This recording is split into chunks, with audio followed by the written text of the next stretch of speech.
And now I understand why they say those who don't learn from history are doomed to repeat it. In order for you to understand why Western civilization is very different than the Islamic world, you need to understand the history of Islam. When Prophet Muhammad supposedly revealed his revelation from the angel Gabriel that he is supposed to be the last of the prophets in the early 600s, he started preaching in his own city, Mecca. He tried to recruit friends and followers to be able to spread his religion. And he tried for 12 years and failed. And after 12 years, he was only able to recruit his immediate family and friends. So he decided, if I go to Medina, which was the Jewish hub of Arabia, the business hub where the Jews lived, if I go there and preach my religion to them, if they accept me, that will buy me respect and stature between my own people, and they will accept me. So Prophet Muhammad started borrowing a lot from the Old Testament to make his religion more palpable to the Jews, to make it a lot similar. This is why you see a lot of similarities between Judaism and Islam. For example, Jews don't eat pigs, Muslims don't eat pigs. Jews pray a few times a day, Muslims pray a few times a day. Jews fast on Yom Kippur, Muslims fast on Ramadan. And this is why you started seeing a lot of good writing in the beginning of the Quran when Prophet Muhammad was saying all the good things about the people of the book. He took his message and went to Medina trying to recruit the Jews, talking about the people of the book, talking about how similar the two religions are. When they refused to accept him and follow him as the last of the prophet, that's when he turned against them and started killing them and started expelling them. That's when Islam went from a spiritual movement for the first 12 years of Islam into a political movement cloaked in religion after the year of the Hijrah, after Muhammad went to Medina and the Jews did not accept him. He became a military warrior and declared war on them and started expelling them.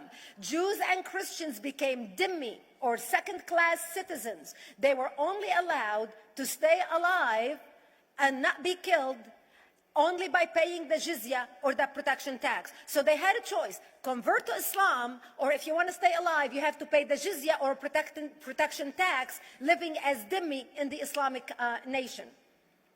Christians and Jews could not ring church bells. Jews could not blow the shofar. Christians could not ring church bells. They could not pray publicly. Christians and Jews could not gather together and build new churches or new temples. And the way they paid the jizya, or the protection tax, was in a monthly ceremony where they would get together downtown and the Jew would kneel on his knee and hand his goods to the mullah, who would take the goods as the price for buying the protection. And in many areas, Jews and Christians were given necklaces to wear as a receipt that they paid their jizya, or their protection tax. Jews considered najis under Islam. Najis is bodily fluid. Najis is garbage. Najis is dogs. Najis is dirty. So Christians and Jews were treated as second-class citizens. Islam continued to grow. As Islam grew, more people became dhimmi, or second-class citizens. Jews and Christians were given identifiable clothing. The yellow star, which was given to the Jews, that most people think is a German invention. It was actually an Islamic invention in the 9th century in Iraq by the second Khalif al-Mutawakkil of Iraq, who invented the yellow star for the Jews to be identified as they walked down the street. Because Jews were considered najis, if a Muslim man or a Jew walked on the same side of the street, the Jew had to cross the other side so the Muslim man can walk, so he's not dirtied by the filth of the Jew. Christians were given the zunar, the belt, which most of you men are wearing right now. That was an Islamic invention for the Christians. Islam continued to grow. They went all the way to Jerusalem. They conquered Jerusalem. Christians couldn't ring their church bells in Jerusalem. The Pope in Rome in 1090 told the Christians, how could you sit idly by and allow your brethren to suffer like this in the Holy Land? You need to go liberate the Christians. You need to go help the Christians. That's why the Crusaders were launched.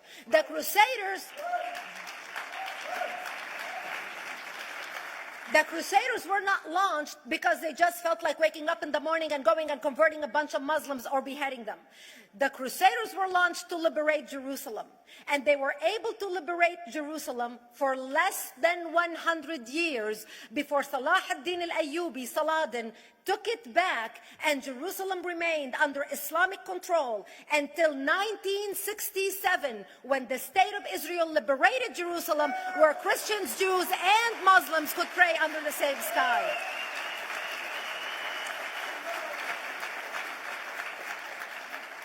The Crusaders continued fighting Islam, and for 300 years they tried and failed. And by the 1300s, the Crusaders disappeared because they could not win against Islam.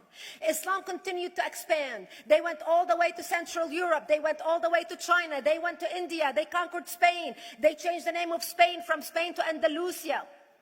And they started, as they advanced, as they conquered more nations, more people paid the jizya, or the protection tax. And this is how the Islamic Empire grew. It went all the way until they was stopped at the gates of Vienna on 9/11. 9/11 is not a date that Osama bin Laden just picked out of a hat. 9/11 is a symbolic date in the Islamic calendar.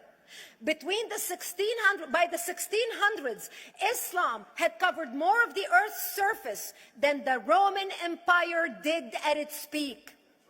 Between the 1600s and the 1800s, the Europeans were experiencing the European Industrial Revolution, where the Europeans were able to invent products on factory lines, where they are able to make money and sell products, which gave them the money to build a strong army in order to fight the Muslims. And that's how they were able to stop them at the gates of Vienna on 9/11. The Europeans started the pushback against Islam. They pushed them out of Europe. They pushed them out of all the way to the Middle East and North Africa. By 1924, the Islamic Empire ended. In 1924, the Islamic Caliphate ended in Turkey by President Ataturk, who was a secularist. He ended the Islamic Empire, and he gave women rights to vote. He gave women a right to an education, a right to work, a right to choose a husband. He forbid women from wearing the hijab. He forbid men from wearing the beard. The Muslims hate him so much that they consider him a Jewish agent, because they believe that his mother in her bloodline was Jewish, and that was the influence on Ataturk.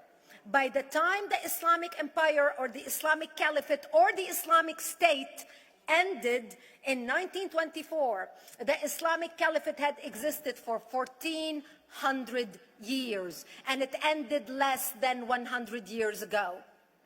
By the time the Islamic Caliphate ended in 1924, 270 million people around the world were killed by Islam. 270 million. And we didn't have weapons of mass destruction, and there was nuclear weapons. All of these people were killed, butchered by the sword.